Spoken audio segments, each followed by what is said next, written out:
नमस्कार, स्वागत है आप सभी का। मैं हूं सुभाष कुमार। लोकसभा चुनाव 2024 का ऐलान हो चुका है। देश में कुल 7 चरणों में चुनाव होंगे। लगभग 43 दिनों में यह चुनाव संपन्न होगा। एक बहुत बड़ा लंबे समय में चुनाव होगा जो पहले पेज का चुनाव है वो है 19 अप्रैल। दूसरे पेज में 26 अप्रैल में मतदान होगा। तीसरे 7 मई। चौथा चरण जो है वो है 13 मई। पाँचवा चरण जो है 20 मई। छठवां चरण जो है वो है 25 मई। और सातवां जो है 1 जून को मतदान होगा। इस तरह कुल 7 चरणों में चुनाव होंगे। पहला 19, दूसरा 26, तीसरे पेज में 7 मई, चौथे में 13 मई, पाँचवां 20 मई, छठा 25 मई और सातवें चरण में 1 जून को मतदान होगा। और चुनाव का परिणाम 4 जून को आएंगे। चुनाव का परिणाम जो है 4 जून को आएंगे। इस तरह सबसे ज़्यादा लोकसभा सीटों के जो वोट डाले जाएंगे पहले पेज में लोकसभा सीटों पहले में 102 पेज में वोट होगा। दूसरे पेज में 89 लोकसभा सीटों पर, तीसरे पेज में 94, चौथे पेज में 96 लोकसभा सीटों पर चुनाव होगा।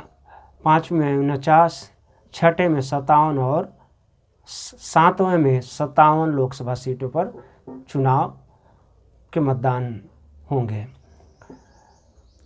और सबसे इस सब के बीच में क्या, जैसा कि अभी लोकसभा चुनाव से पहले जिस तरह गोयल साहब ने इस्तीफा दिया था, उसके लेकर पूरे देश में एक चर्चा का विषय बना रहा कि क्या निष्पक्ष चुनाव होगा या गोयल साहब जो ने क्यों चुनाव के ठीक पहले जो नोटिफिकेशन होने वाला उससे पहले ही उन्होंने इस्तीफा क्यों दिया।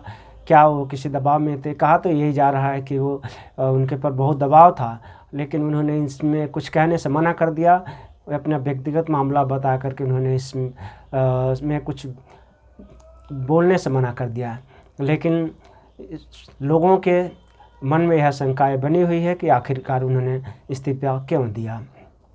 जिस तरह कल लोकसभा चुनाव के समय प्रेस वार्ता में मुख्य चुनाव आयुक्त ने वसीत बद्र के जो शेर के जरिए पत्रकारों को सुना रहे थे और यह बार बार अपनी तारीफ किए जा रहे थे कि देश में निष्पक्ष चुनाव होगा।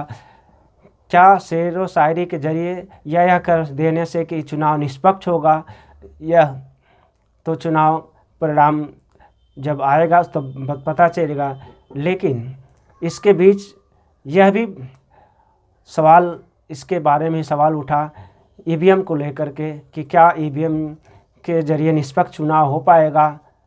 तो उन्होंने कहा कि उन्होंने उल्टा एक हवाला देते सुप्रीम कोर्ट, हाई कोर्ट का हवाला देते हुए बताया कि लोग अक्सर कोर्ट में जाते हैं और 40 बार कोर्ट उनके नकार चुका है और उन पर जुर्माना लगाया, अब तो जुर्माना लगाया है। तो यह कोई बात नहीं हुई कि आप सुप्रीम कोर्ट इस चीज़ को आप किसी अथेंटिक विषय पर बात नहीं कर रहे हैं। आप लोगों के बताने की कोशिश नहीं कर रहे हैं कि ईवीएम को मैनिपुलेट नहीं किया जा सकता। क्या आपके जो 2 नए चुनाव आयुक्त नियुक्त हुए हैं वो इस चुनाव ईवीएम मशीन के एक्सपर्ट हैं? नहीं, बिल्कुल भी नहीं, क्योंकि वो दूसरे विभागों से आए हुए हैं। तो जिस तरह लोग ईवीएम को लेकर शंकाएं जाहिर कर रहे हैं, अपने अपने ढंग से बताने की कोशिश कर रहे हैं, उसके हल के बजाय यह कह देना कि सुप्रीम कोर्ट या हाई कोर्ट, जो भी लोग सुप्रीम कोर्ट या हाई कोर्ट में गए इसको लेकर के उन पर जुर्माना लगाया गया, उनको इस तरह से लताड़ा गया, यह कोई तर्क नहीं हुआ। आपको इस पे अथेंटिक जवाब देना चाहिए था कि ये फैक्ट है, ये जो है ईवीएम हैक नहीं किया जा सकता। लेकिन बहुत सारे एक्सपर्ट अभी इन्होंने बताया कि ईवीएम को मैनिपुलेट किया जा सकता है। तो अब जैसा कि चुनाव का तो नोटिफिकेशन हो चुका है, चुनाव का ऐलान हो चुका है, और जब चुनाव के परिणाम आएंगे तब ही यह पता चल पाएगा कि क्या निष्पक्ष चुनाव हो पाया, या इस चुनाव परिणाम के आने के बाद ही देश की जनता को यह सच्चाई का पता चलेगा। धन्यवाद। कृपया वीडियो को लाइक करें, चैनल को सब्सक्राइब करें, ज़्यादा से ज़्यादा शेयर करें। धन्यवाद।